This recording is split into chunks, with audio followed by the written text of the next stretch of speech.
Halo Metropolitan, apa kabar Anda? Senang sekali kami bisa menjumpai Anda kembali dalam program Ada Apa Berita selama 4 jam penuh. Di hari ini, hari Selasa, tanggal 15 November 2011. Saya Stella Wangkar. Dan saya Adam Lubis. Pemirsa, inilah informasi utama kami untuk Jakarta petang hari ini. Aksi brutal tawuran pelajar kembali terjadi.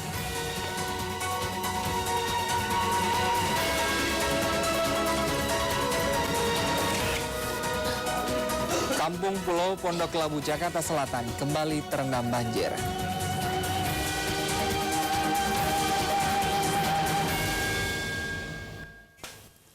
Dan pemirsa, selain informasi utama tadi, informasi film, entertainment, musik, dan juga sosial media juga akan kami hadirkan dalam Jakarta petang hari ini. Dan juga jangan lewatkan dalam segmen perbincangan mengenai banjir yang kembali mengintai ibu kota Jakarta. Dan pemirsa, inilah Ada Apa Berita Jakarta petang selengkapnya.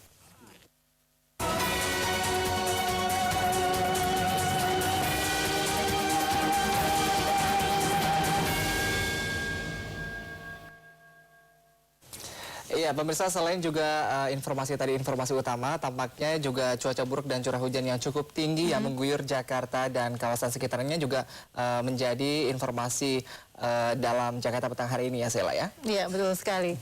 Dan langsung saja kita sampaikan informasi yang pertama kepada pemirsa. Pemirsa, tawuran antar pelajar hari ini lagi-lagi terjadi di Depok, Jawa Barat. Dan puluhan pelajar di sini ya dari dua sekolah yang berbeda terlihat tampak brutal dan saling serang dengan menggunakan senjata yang berbahaya.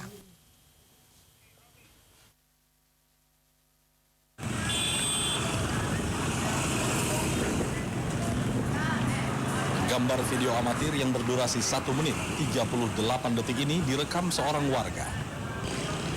Dari video ini terlihat gerombolan pelajar sedang berjalan di Jalan Raya Kejayaan, Sukmajaya. Kemudian puluhan pelajar ini langsung berlari mengejar pelajar dari sekolah lain.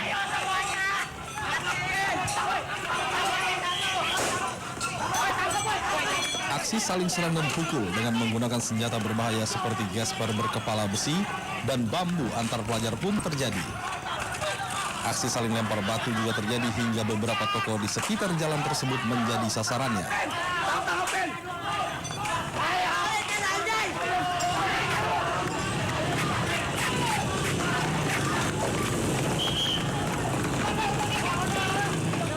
Aksi tawuran pelajar baru bisa dihentikan saat polisi dan warga berusaha datang ke lokasi kejadian dan memaksa pelajar untuk membubarkan diri.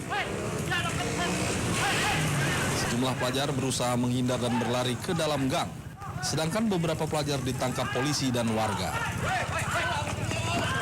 Para pelajar yang melakukan aksi tawuran ini sepertinya tak pernah jera, meski pihak kepolisian sering menangkap pelajar saat tawuran. Damar Pamungkas, JAK TV.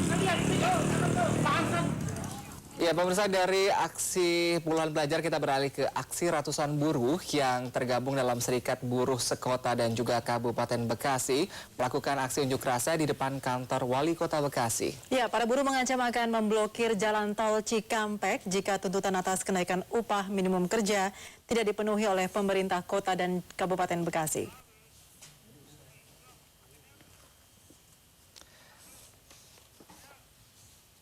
Ya, dan Sela, tampaknya sejak pagi unjuk rasa ini berlangsung dan ratusan buruh dari berbagai serikat kerja yang berada di kota maupun Kabupaten Bekasi mulai membadati kantor Wali Kota Bekasi. Di sini tampak ratusan buruh meminta kenaikan upah kerja yang dianggap masih terlalu kecil untuk para buruh.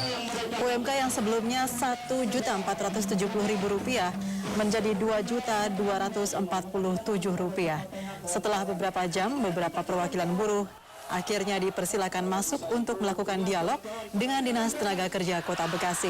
Para buruh mengancam apabila tuntutan mereka tidak mendapat tanggapan, mereka akan melakukan aksi pemblokiran jalan dalam tol seperti yang pernah mereka lakukan pada beberapa waktu lalu.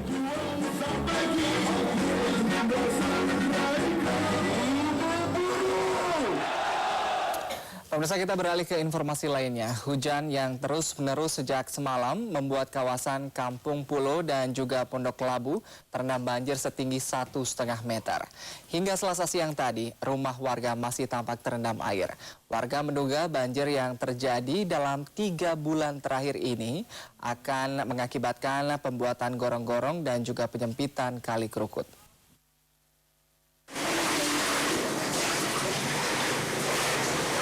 Sebanyak 157 kepala keluarga di 4 RT Kampung Pulo, Kecamatan Cilandak, Kelurahan Pondok Labu dilanda banjir. Guyuran hujan di Kota Bogor dan Jakarta menyebabkan ratusan rumah warga tergenang air yang cukup tinggi. Pada Senin malam bahkan air mencapai 2 meter. Namun banjir berangsur surut pada Selasa siang.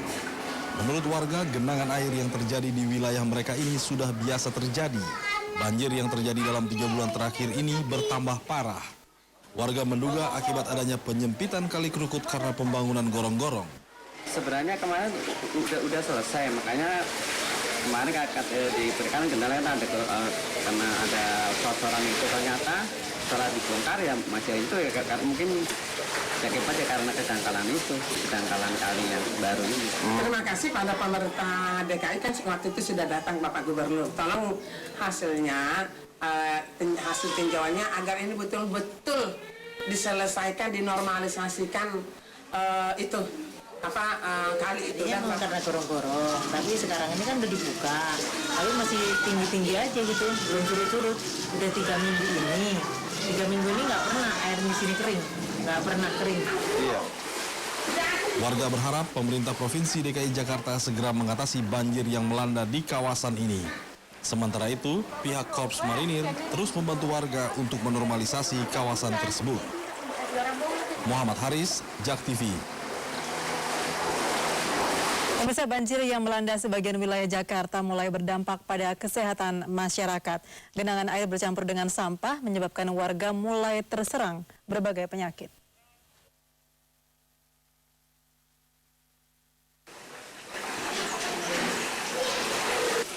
Korban banjir rata-rata mulai terkena penyakit gatal-gatal, flu dan radang pernafasan akibat genangan air yang berada di wilayah mereka dalam waktu yang cukup lama. Khawatir akan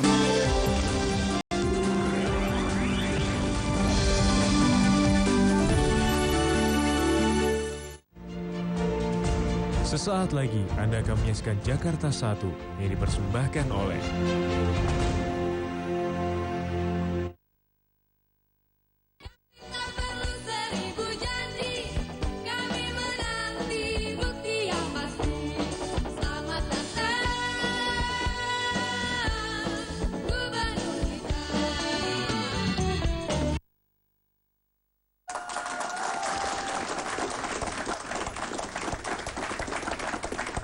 Halo, selamat malam pemirsa, dimanapun Anda berada. Kembali kita berjumpa dalam Menuju Jakarta 1.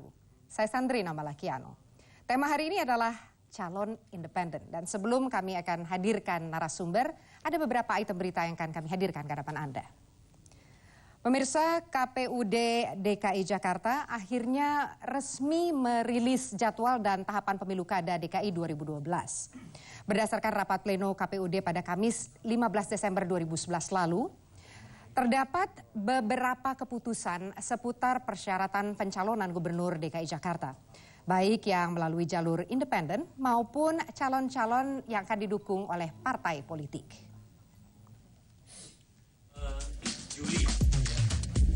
Akhir Juli, minggu terakhir Juli, KPU harus sudah. Rapat pleno yang digelar KPU DKI Jakarta kemarin menghasilkan penetapan pelaksanaan pemilihan umum kepala daerah DKI Jakarta 2012. Ini berarti jadwal dan tahapan pemilu Kada DKI secara resmi sudah ditetapkan. Salah satu hasil rapat menjelaskan bahwa partai politik atau gabungan partai politik dapat mengajukan pasangan calon gubernur dan wakil gubernur apabila memperoleh suara sah paling rendah 15% dari total jumlah suara sah pada pemilu DPRD DKI Jakarta 2009 sebesar 3.599.906 suara atau sejumlah 539.986 suara sah. Untuk pencalonan gubernur dari jalur perseorangan atau independen harus menyerahkan dokumen dukungan pada tanggal 8 hingga 12 Februari 2012. Sementara pendaftaran calon, baik independen maupun parpol, dilakukan pada 13 hingga 19 Maret 2012.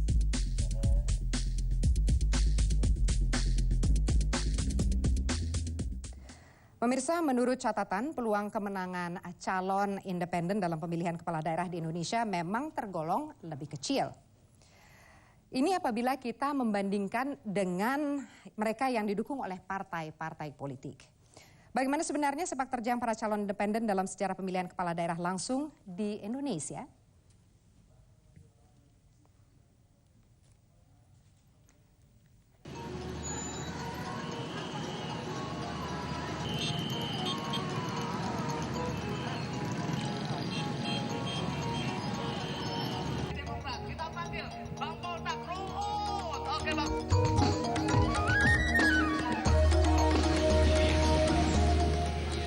Tercatat ada sejumlah pasangan dari jalur independen yang berhasil merebut kemenangan dalam proses pilkada di Indonesia. Sebut saja pasangan Irwandi Yusuf dan Muhammad Nazar yang memenangkan pilkada gubernur Nangro Aceh Darussalam tahun 2006. Pilkada Kabupaten Rotendou, Nusa Tenggara Timur dimenangkan oleh pasangan independen Christian Dilak dan Zakarias Manafe. Pasangan lain yang juga meraih kemenangan adalah Arya Zulkarnain dan Gong Martua Siregar untuk jabatan Bupati dan Wakil Bupati Batubara, Sumatera Utara. Kemudian ada pasangan Aceng Fikri dan Raden Diki Chandra yang menang dalam pemilihan Bupati dan Wakil Bupati Garut, Jawa Barat. Terakhir pada tahun 2010 hanya satu pasangan independen yang berhasil menang. Tepatnya dalam Pilkada Kabupaten Sidoarjo, yaitu Saifullah dan wakilnya Hadi Sucipto. Persentase kemenangan calon independen rata-rata hanya berada di kisaran angka 5-10% dari total pelaksanaan pilkada di Indonesia. Bagaimana dengan pemilihan kepala daerah DKI Jakarta tahun depan? Apakah calon-calon yang berasal dari jalur perseorangan ini akan meraih kemenangan? Mengingat baru pertama kali pemilu kada DKI Jakarta akan diramaikan oleh calon independen? Mari kita lihat saja nanti di tahun 2012.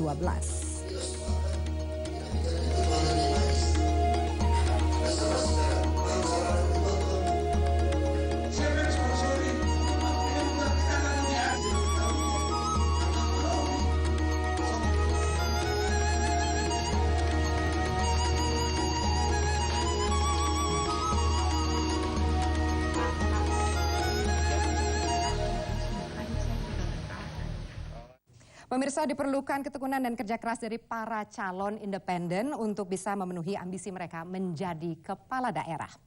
Menjelang pemilihan gubernur DKI Jakarta tahun 2012 tahun depan sudah ada beberapa nama yang siap bertempur untuk memperebutkan kursi DKI 1. Dan kita akan segera tahu siapa saja mereka.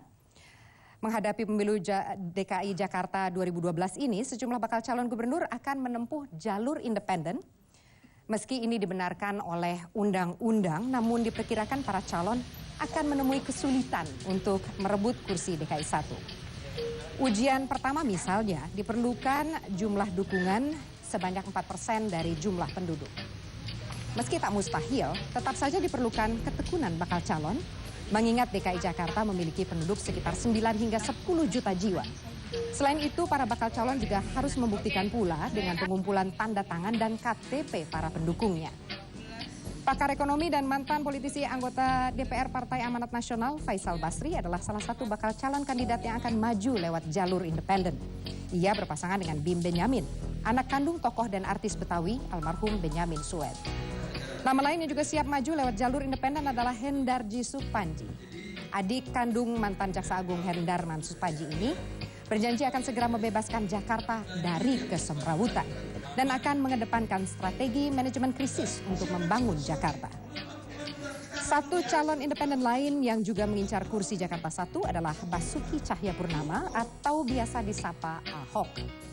Menurut Ahok, calon yang 100% populer namun elektabilitasnya hanya 10% tidak akan memenangkan pilkada. Ini berarti peluang menang tetap terbuka bagi calon independen.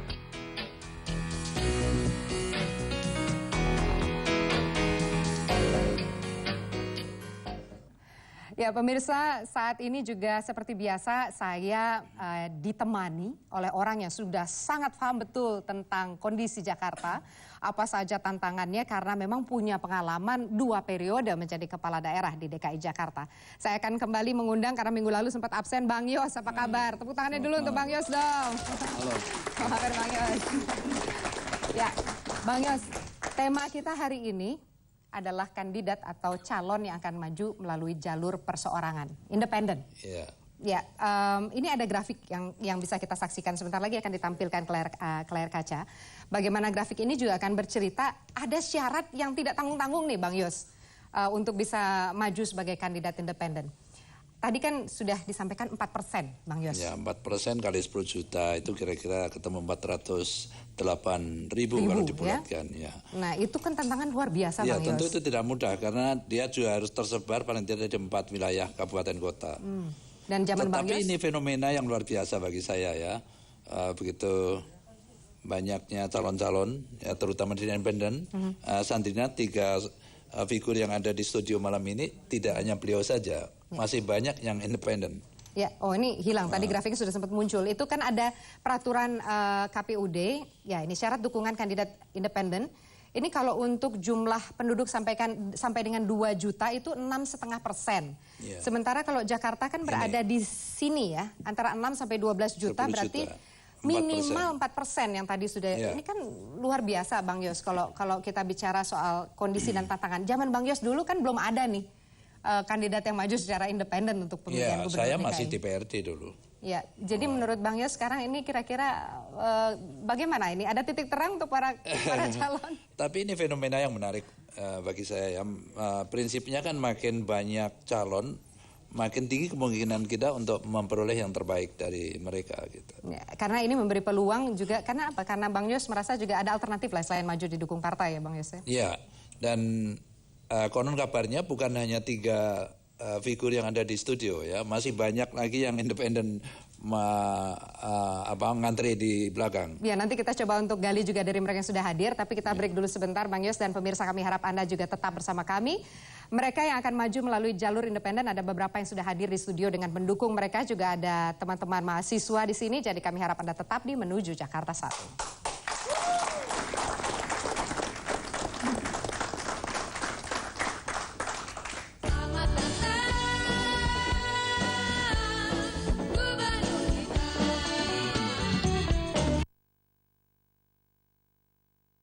Acara ini dipersembahkan oleh Di kota Jogja ini, aku punya kenangan tentang Piu. Waktu aku masuk angin, Piu memberiku tolak angin. Dia persis papaku, selalu memberi yang terbaik. Tradisi itu kami teruskan. Buat anak-anak, Piu selalu memberi tolak angin anak.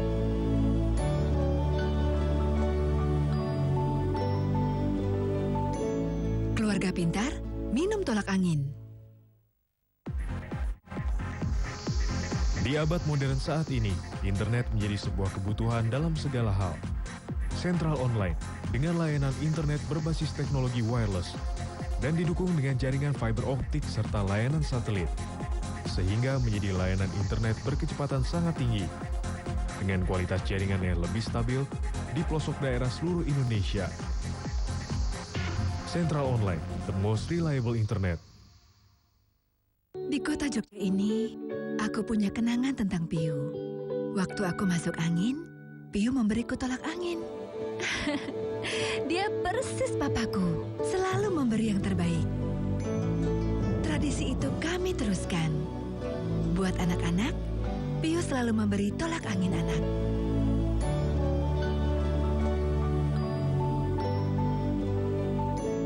Keluarga pintar, minum tolak angin.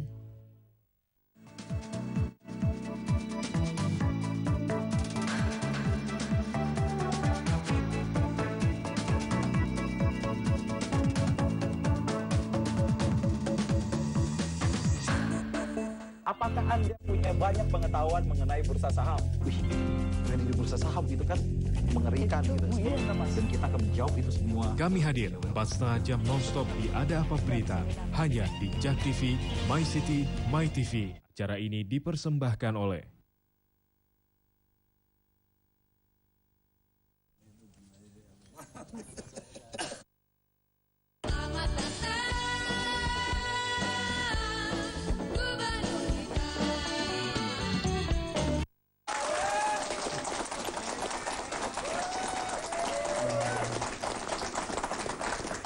Anda masih menyaksikan Menuju Jakarta 1 dan langsung saja seperti yang tadi saya janjikan, saya akan hadirkan para narasumber yang sudah memilih untuk mengikuti kompetisi merebut kursi DKI 1 melalui jalur perseorangan atau independen.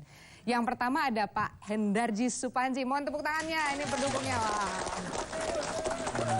Lalu di sebelahnya ada Mas Faisal Basri. Lalu yang paling tengah ada Mas Basuki Cahayapurnama atau akrab disapa Ahok. Nah,